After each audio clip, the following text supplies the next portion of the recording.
No nii, alustame päevpilguga.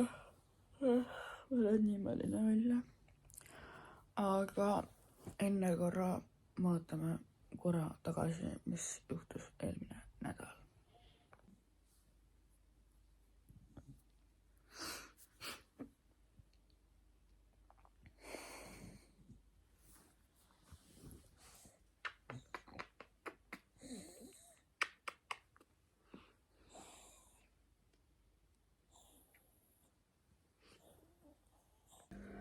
No nii, ma arvasin, et ma ei tee niipea sellest vlogi veel, või noh, sel teemal vlogi. Aga täna on see päev, kus ma pean kahjuks oma koera magama panema. Tegelikult ma pidin juba seda eile tegema. Kuna ma lihtsalt vaimselt ei ole valmis selleks, siis me lükkasime tänaseks selle eutanaasia. Lõppkokkuvõttes ikkagi mina otseselt väga ei osale sellel eutanaasial. Ma lihtsalt annan ta üle ja ta viiakse siis sinna koha peale. Mina ise ei ole seal. Ja ma miskipärast kahtlustan, et ega matmisel mind ka ei ole. Sest ma lihtsalt puhtvaimselt ei jõua.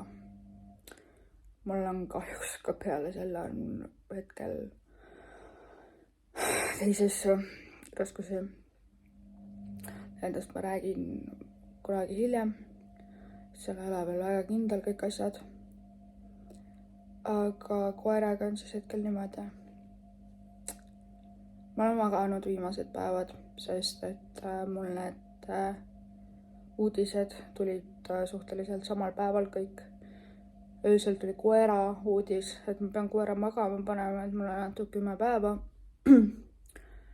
Ja siis tuli natukese aja tagant, võib-olla mingi 10 tundi hiljem tuli järgmine uudis, kus ma ka täpselt samamoodi pean langetama otsuse. Ja nagu need ei ole eriti nagu lihtsad otsused. Ja loogist te kuulete ka nüüd viimast korda seda tagatatsumist. Rohkem te seda enam tatsumist ei kuule.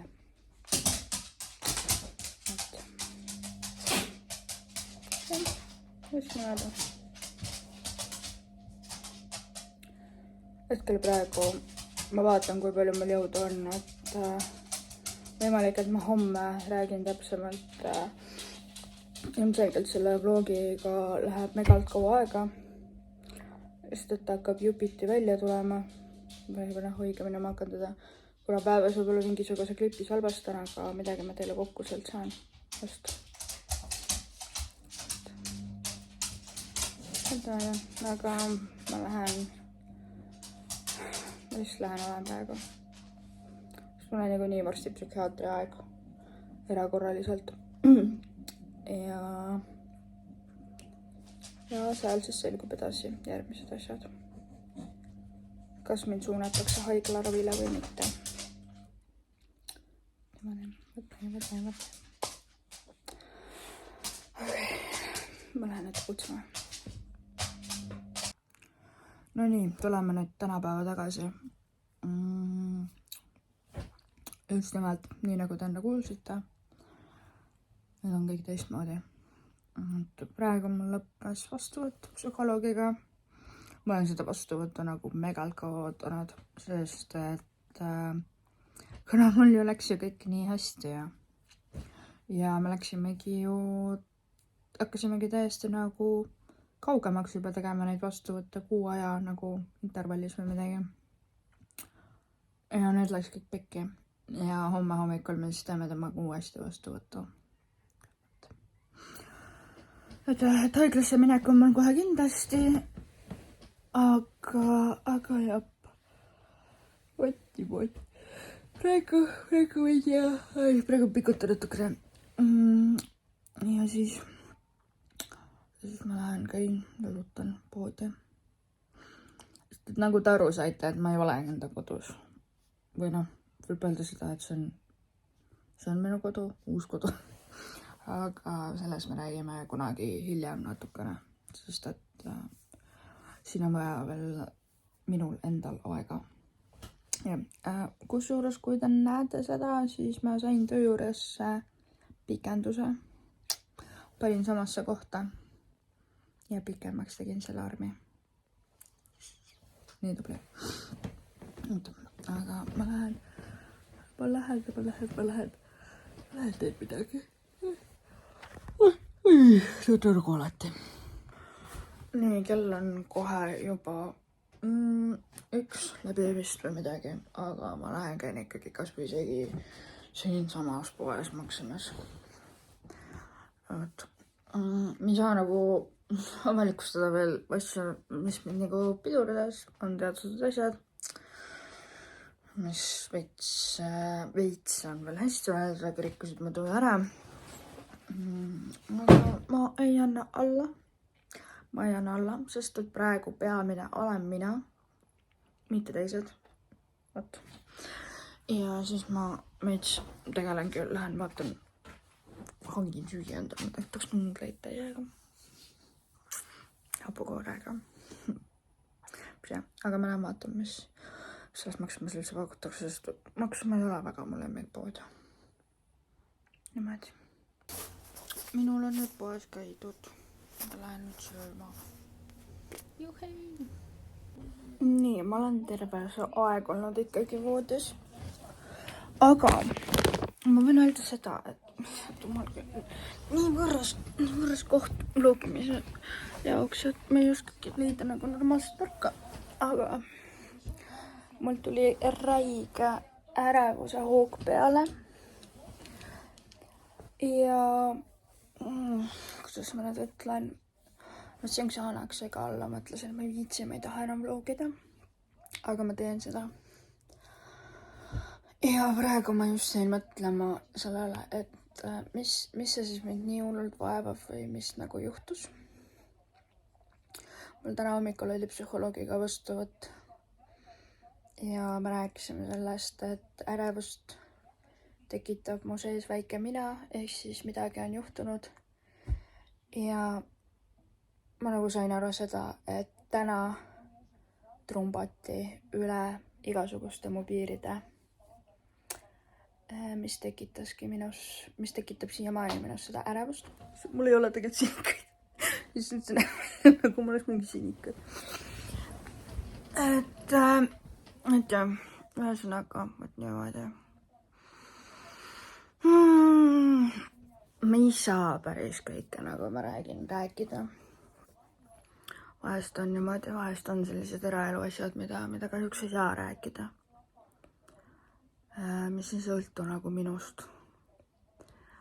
Aga fakt on see, et trumbati igatepidi üle minu piiride.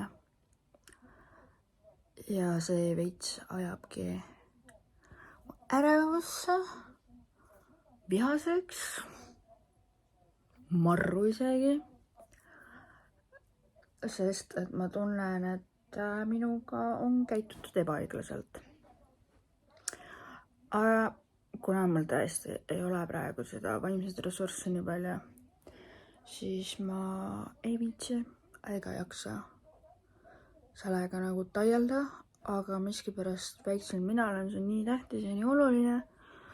Ma ei saa aru küll milleks või mis iganes. Et jah. Kõige täiskatsus on Katrin saab aru, et nagu suva, lase olla. Ükskõik.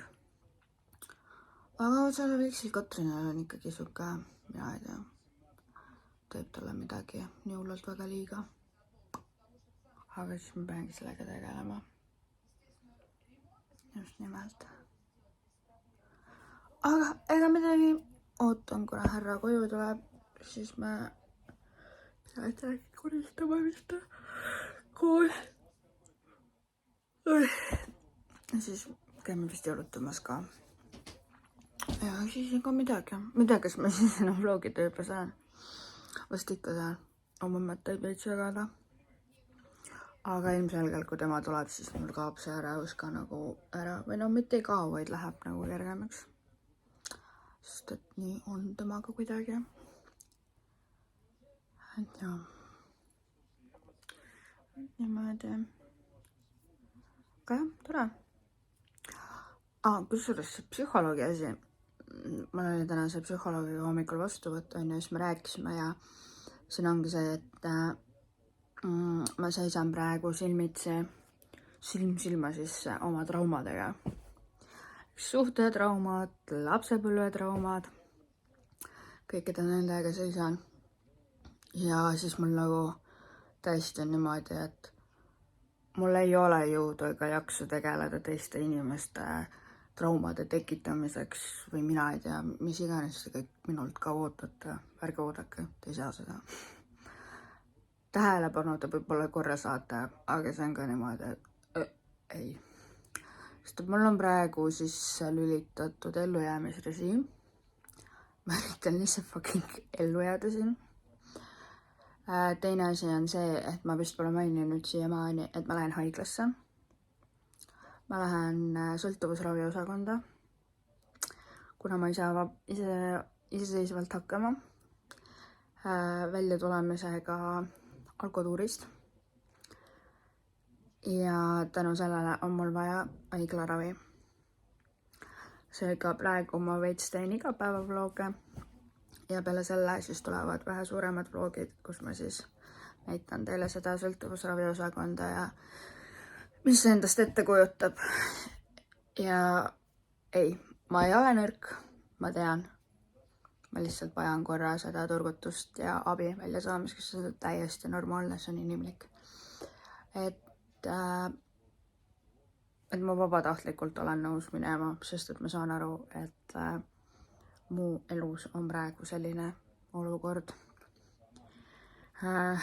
kus on veidike keeruline selle trauma ja ärevusega kakelda, kui mul on lihtsam korra oma aju nagu peatada alkoholis, kui hea tegemist on vana mustriga, onju.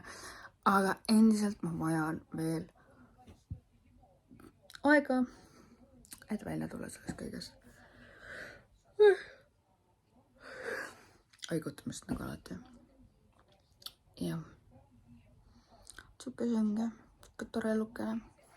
Ühesõnaga, ma ei tea, kas edasi järgmine klipp sellest tuleb või ei tule. Ja kui ei tule, siis näeme juba homme. Ja kui tuleb, siis näeme juba kohe hetke pärast. Okei, fuck it. Pole isegi pool tundi möödas, kui ma juba tunnen, et ma ei viitsi mitte midagi siin maha muna peal teha. Ma pidin ka näitama teile neid meeleolu langusi. Praegusel hetkel ma lihtsalt vaatan Instagramis ja mõtlen, et nagu kus ma mida valesti nagu tegin. Et samas ma teadsin, et kui ma valin suhte, siis ma pean suhtele pühendama ja kui ma valin karjääri ja iseenda selle, siis kahjuks ma ei saa mõlemale pühenduda korraga. Praegu hetkel ma just pühendun sellele, et ennast välja tassida kogu sellest august, kus ma olen. Ma ei tea. Aga nüüd ma tunnen seda, et ma tahan täiega enda koju minna. Ja mul on praegu täiega nutu hoog peale tulemus. Sest et ma saan aru, et ma olen jälle fucking mõttetu inimene maa muna peal, kuigi ma tean, et ma ei tohi endale niimoodi öelda, sest ma ei ole tegelikult seda. Aga ma tunnen seda hetkel praegu ja ma ütlen seda niimoodi. Ja niimoodi ma siin terve päev otsesses olengi. Seinast seina oma kuradi meeleoluga. Elagu bipolaarsus. Ja tuletan veel kord meelde ühte asja, et kes nii ilgelt väga muretsevad siin minu pärast mingi teatud põhjustel, siis uskuge mind, pole pointi muretseda, sest et te võite muretseda ümberringi olevate inimeste juures, kes minuga koos on. Sest et uskuge mind, bipolaarse häirega inimesega ei ole kerge koos olla. Üldse omadagi sihukest inimest enda läheduses. Nagu, see on ülikeeruline. Ma siiamaani mõtlen ja aplodeerin lihtsalt seistes nendele inimestele, kes minuga koos on. Sõbrad, pere.